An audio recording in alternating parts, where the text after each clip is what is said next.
Our guest today was a heavy drinker for many years, but never really saw herself as an alcoholic because on paper, her life looked pretty successful. That was until 2017 when she wound up in hospital from the drinking.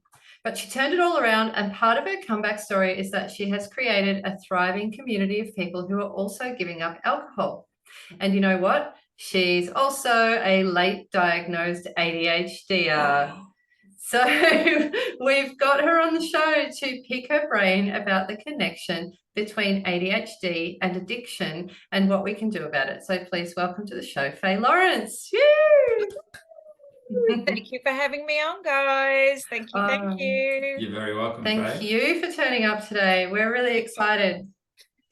It is something that I read quite a bit on the pages on the internet. On the internet. Yeah, on the World Wide Web about ADHD and either self-medicating, binge eating, yes, or addiction with alcohol, drugs, gambling, shopping. Yeah, anything. It seems there's a real connection there between ADHD and addiction. I'm not sure if that's the right word, but yeah, tell us what's going on, Faye. Yeah, absolutely. So whether that's process addictions or whether it's addiction to substances, we are prone to them for so many reasons. Because I think for so many of us, we're trying to get the dopamine, our dopamine levels, which we are deficient in, as you know, up to the baseline level that neurotypical people exist at. And so, dopamine's not just about, people think it's about the pleasure. It's not so much that, it's motivation and reward. So part of the addiction is thinking about doing the thing. That's right. Yeah.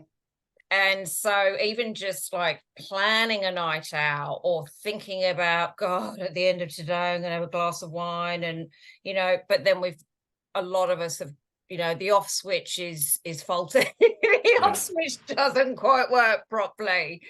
So the ability to be able to stop, I think, is much harder for us. For a lot of reasons, but because we struggle with impulsivity, we struggle with emotional regulation, all of those sorts of things. So it's huge, and the research bears this out. I think it's something like 30% of people in rehab that's diagnosed. So I would suspect it's probably actually must be higher. Yeah, it'd have to be higher than that. I think in teenagers, it's about 1 in 2, 50% of teens with ADHD are likely to develop some kind of substance use disorder. Wow. So it's absolutely, and to actually regardless of your position on medication, and I'm not sure what yours is. We're Switzerland with medication.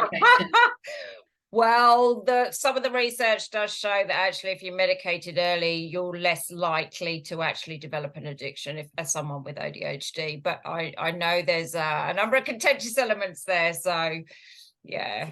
Yeah, interesting. That's an interesting takeaway from that, is the build up to the night out.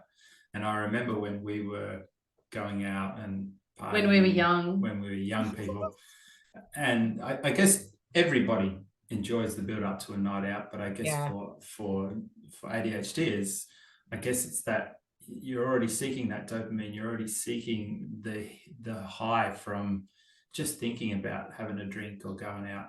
It must be elevated in ADHDers. Yeah, I would say so. I haven't seen research that speaks to that, but I would imagine, like, anecdotally, absolutely, because we're looking constantly for things that are going to give us the ability to be able to do the things that we need to do, and so that dopamine's necessary to kind of sustain our ability to tolerate our day-to-day lives and all the stuff that we don't want to do but kind of have to as part of it, like admin and taxes and, you know, but we, you know, I think also a lot of us avoid, we put off, you know, obviously because we've got those two modes, we're interested or we're not interested, that's it. Like if we're not interested, but also our ability to tolerate unpleasant emotions is, you know, we can spin out from 0 to 100 quite quickly. Absolutely. And you know, switching our brains off is, if we've got that internal hyperactivity,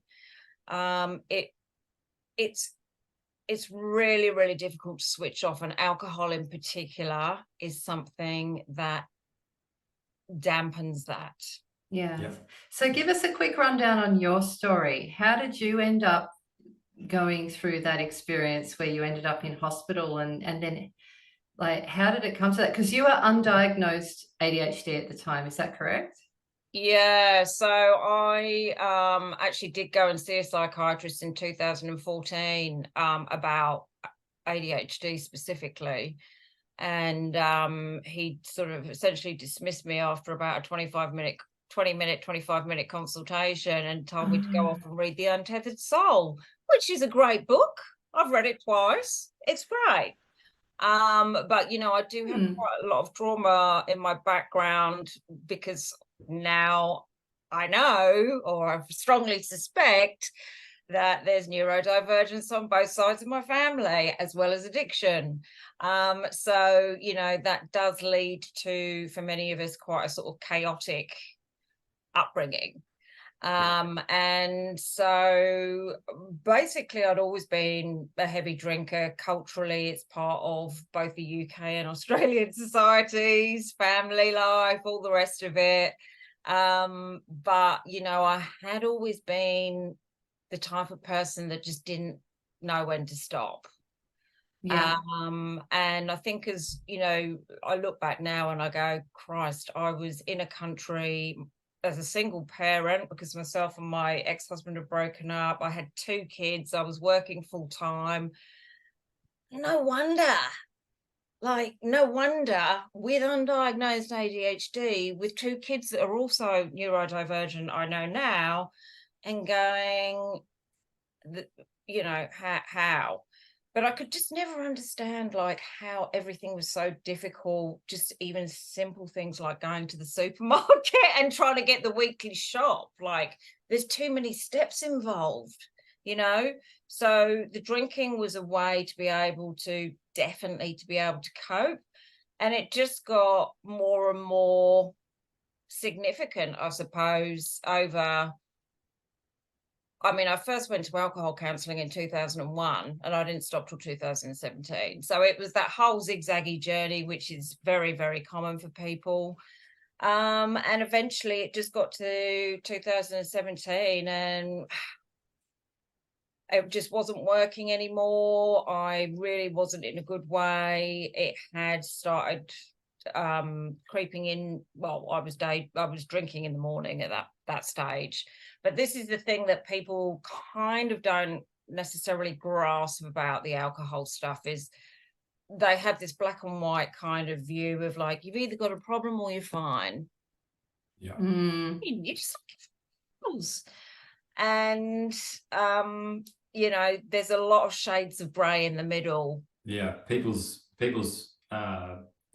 definition of fine must be quite broad, especially in a heavy drinking society as well, because then your perception of fine shifts compared to where you think you lie on that drinking spectrum. I mean, as well. I worked in a pub in Yorkshire. I'm totally across people waiting outside the door before we'd opened in the morning, and little heads at the frosted windows just sit there all day and just drink. And that is where we sort of typically define, I suppose, or view our narrative is around those types of people. But in actuality, there's doctors, there's people in mental health, there's legal professionals. Like there's so many people barely keeping it together behind the scenes, because now I work with them. Yeah. And that was my experience too. And you know, we're good at keeping all the balls going, juggling in the air, keeping it all going until, you know, we reach crisis. So I think the fact that we've got this kind of black and white view of what a problem drinker, alcoholic, whatever term you want to use, looks like is part of the problem. Because it stops people from getting help, and you surround yourself with other people like you. We all do. And you know, we're sort of looking around going, well, everyone else is doing it.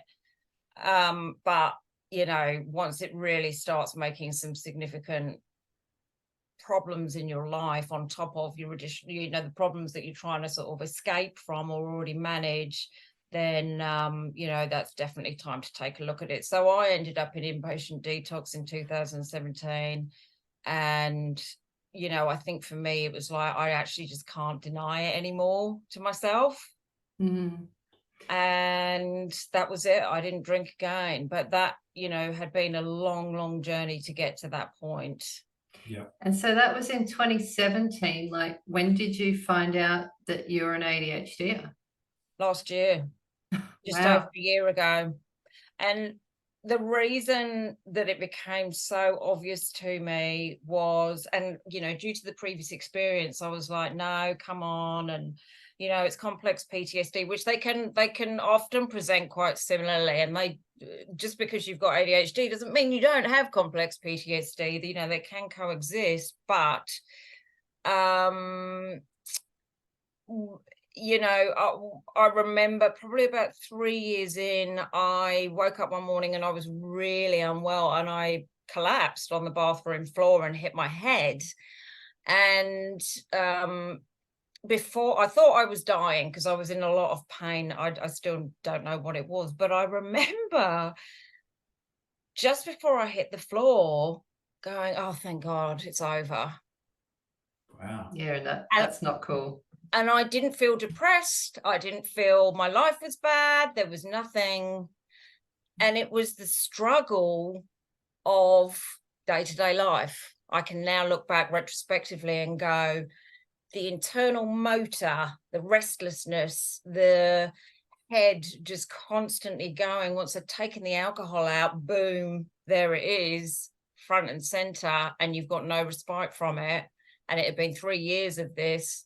And I was like, something's not right. Something is not right. Yeah. So post-diagnosis, tell us about that for you. I mean, I've made my story several times on the podcast, and the depression and the grief. And did you look back and make that connection between ADHD and the alcohol straight away? I was just so angry. Yeah, been there. Yep. So angry. I thought I would be relieved because I'd thought for a while it was maybe in the mix. And as you know, we've got to go through a long process to try and get assessed and blah, blah, blah, like a very ADHD unfriendly process Yeah. to, you know, go through all those steps and wait and all the rest of it. And I really researched that thoroughly because I wanted to make absolutely sure that there was no shadow of doubt in my mind this time, because of the previous experience, that this was definitely it. And when he told me, when he spoke over the results with me, the practitioner, the first thing I said was, I could have done a PhD by now. Yeah. And burst into tears. Yeah. I'm so there with you on that one. Yeah, that wasted time. The wasted time, the suffering. Yep. The suffering. You know, had I been diagnosed at an earlier age, there's a possibility the addiction would not have come to the fore like it did. And then also looking back over my kids and then my, you know, more extended family, the suffering there. Yes. Like there's been a lot. Yeah. And it really makes me, I'm still getting fired up now. And hearing other people's experiences, you know, in particular women, because of the lack of research that has been done on women, and being misdiagnosed and given like electric shock therapy and you know, medicated on heavy duty meds for 10 years and things like this. Yeah, it's a real roller coaster and grieving process. Yeah, it's difficult. I really feel like now I'm just starting to come out the other side. Yeah. I think you carry a lot of that stuff for a long time. I talked about punishment and how my teenage years was just all punishment. Yeah. Do bad, punish. Don't do homework, punish. Something else, punish. Lazy, you're lazy. And it just stays with you for a long time. Absolutely. And the research bears that out as well in terms of the impact on self-esteem. And you know, that internal narrative that we have, the inner chatter, the shame, you know, the sort of self-hatred. Why can't I get my shit together? Yeah. Why can't I do things the same as everybody else? I don't understand. Yeah. And now you've started helping other people who they're giving up drinking or cutting down at least. And so how has an ADHD diagnosis affected the way that you approach that? Are you starting to kind of sit there with them going, oh yeah, you're ADHD. Oh yeah. Oh, look, I'm not a psychologist, but I think you might need an assessment. Well, it's been quite amazing actually, Jules. So I did study psych as a mature age student. Oh, wow. Not postgrad. I'm doing postgrad counselling degree now. But my diagnosing psych has had a lot of referrals. Let's just put it that way. I find with my clients that a lot of them suspect they've got ADHD. They come back to me later. The ones that haven't thought that necessarily or haven't currently got a diagnosis and say maybe 6-12 months later, guess what? I've just been, I had one the other day. So quite a significant amount. It's definitely, it's in the mix. I've been shocked by how many, and a lot of my friends are in recovery and they've all been diagnosed with ADHD. So here's my favorite question. He's gearing up for it. What is your least favorite ADHD symptom that you experience? What's that one thing that just drives you nuts daily? It doesn't mean you want to change it. Doesn't mean you want to get rid of it. It's just, you know, you go. Let's say you could get rid of it. If I could wave a magic wand, which one would it be? Yeah, I would say it's the cognitive hyperactivity, because for me, I just get so many ideas coming in constantly. It's just bombard. It's constantly coming in like, oh, I could do that for a post, and oh, and that, and do and to try and, like, I've got a lot of techniques and a lot of coping mechanisms, but the struggle with trying to sift through the incessant chatter to what's important and what you actually need to focus on is really difficult. And I think sometimes time blindness as well, because the day's gone. I'm like, where did it go? Yeah. I don't care. Yeah. Where? You know. And you've done nothing. Well, I actually am sometimes quite productive, but I just don't get everything done the things that actually I needed to. Oh dear. That cognitive hyperactivity. I don't know whether you had this game show. I don't know whether either of you will remember, but when I was growing up, there was this game show on TV where the person at the end, like the winner of that show, they'd put them in this thing that looked like a glass phone booth, and it was full of money. and then they'd put on like a wind machine and all the money would be flying around, and they're in this little phone booth thing, and they get like X amount of seconds in the phone booth, and their job is to like grab as much money as they can, but they can't grab any of it. And when you were talking about that cognitive hyperactivity, that was the picture that I got. It's like you've got all this amazing, valuable stuff, these amazing ideas and thoughts flying around, and you're grabbing for them, and you're so distracted because there's so many of them that you end up with very few of them in your hand at the end of the time. Exactly. And the problem is, you think that if you don't grasp it, you'll forget it. It'll be gone. Yeah. 100%. Yeah, that's so key, and that's why we always say, if you have an idea or something's important, get it on paper or on computer or on your phone or anywhere. Get it down somewhere. On the whiteboard, James? On the whiteboard. Because my brain isn't quite like that. My brain's like an old-fashioned TV, just going, nope, nope, nope, nope. Just around the dial, and it's conversations and ideas and, oh, there's a song. Oh, that's annoying. Next. And that's what my brain is like. So it's one thing at a time, but it's just very, very quick. Yeah, it's just bam, bam, bam, bam, bam, bam, bam, or bam, bam, bam, bam, bam. Yeah, it's really odd. Mine's more like yours, Faye. I'm the person in the phone booth with the money, trying to grab something. Yeah. And funnily enough, what I find is that actually, if I'm taking my mind off the thing, that's when I will have the better ideas that will drop in. So if I'm going out for a walk or something and I'm not trying to focus on solving something, or like come up with some content for, some whatever, then that's when actually the good ideas will come in, when I'm not pressuring myself or not trying to think about it. But the volume is tough. Are you two night owls? Yeah, I always was as a child. I would stay up all night and then sleep all day, and everyone just says, "Oh, that's a typical teenager." Didn't grow out of it. You never grow out of it. I would happily sit up and watch TV or do something. I just don't want to go to bed. I go to bed and then I lay there. Yeah, he's worse than me, but I'm guilty too. Like, I've always been a night owl. It's just I've met my match here. You're an even owlier, nightier night owl.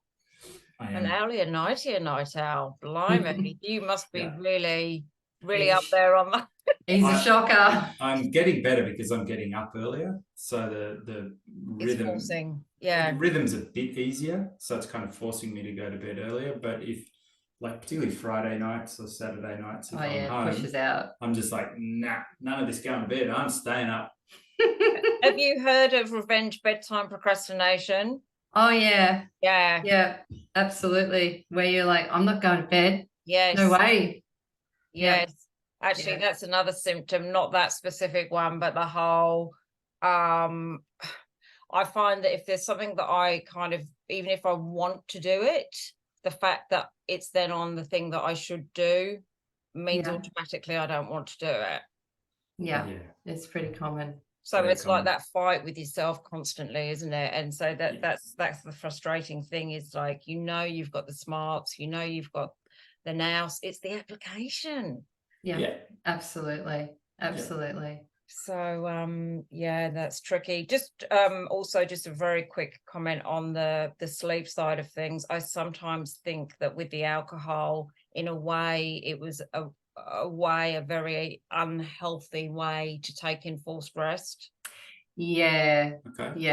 Because I would feel guilty for relaxing, and I would feel guilty for not doing anything. So if I was hungover in bed or hungover on the couch reading the paper because I felt so shitty, then that felt like a more understandable thing than just actually not doing anything for the day. Yeah, okay. You know what I mean? Like how sort of perverse that thinking is. Because if you're feeling good, you should be doing something productive with it. Yes. Yeah, I know that one. And then you get a cold, or, it's not even for me as a hangover, but if it was like a cold or a flu or a something, I'd almost have like a little pang of, I'm grateful because now I can have a day with my feet up and not do anything. Yes. It's like, oh, thank goodness, a cold, I can rest. Like, Yeah. well, if you're rested before you got the cold, you might not even get the cold. But anyway. This is the hard thing, isn't it? And I think certainly for women, when you hit perimenopause, this is when it all comes home to roost, because that exhaustion just catches up with you and you realize, like, this is a non-negotiable. Like, you have to, you just got to try and unhook yourself from the productivity hustle bullshit that we're learning. I was never hooked up to it, so no. Faye, tell us about what you do with your groups and the amazing job that you're doing, helping people and supporting people to get off the alcohol. So I do a few different things. So I started Untoxicated when I was probably about 18 months sober. And really, it just came about because I wanted things to do on a Friday and Saturday night. And I was like, how do I, what do people that don't drink do if they're not in a relationship, as well? So there wasn't anything. And I was like, well, okay, and so that's why I started it, was because I thought, well, there must be other people like me. And so with Untox, it really is just about a small get-togethers for people, whether they're dinners, movies, bushwalks, whatever it might be, picnics. We've done discos and things like that, roller discos and all sorts of stuff. It's really just about, we've got them in Sydney, Melbourne and Brisbane. And it's really just about having somewhere that people can like catch up without booze, and you're not under any sort of, you can have a laugh, you can meet people who are on the same path, and no one's going to ask you what your sobriety status is, because the only sort of requirement is just no drinking at the event. That's great, because then there's no feeling like, oh, I had a drink a few days ago, I'm back to day zero, I've lost my 6-month key ring. It's not AA. No, there's no quizzing about any of that. And there's no, because the thing is, if you do fit into those sort of shades of grey that I mentioned earlier, there's no way you're walking through the doors of a recovery program. So how do you meet other people that might just want to be wanting to cut back for, I'll take a break. And then also, how do you see what's possible?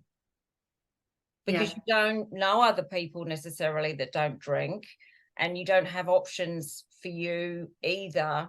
So you can't model, based on what you're seeing. You can't get used to being in situations like going out to dinners and things like that without alcohol. There's a whole raft of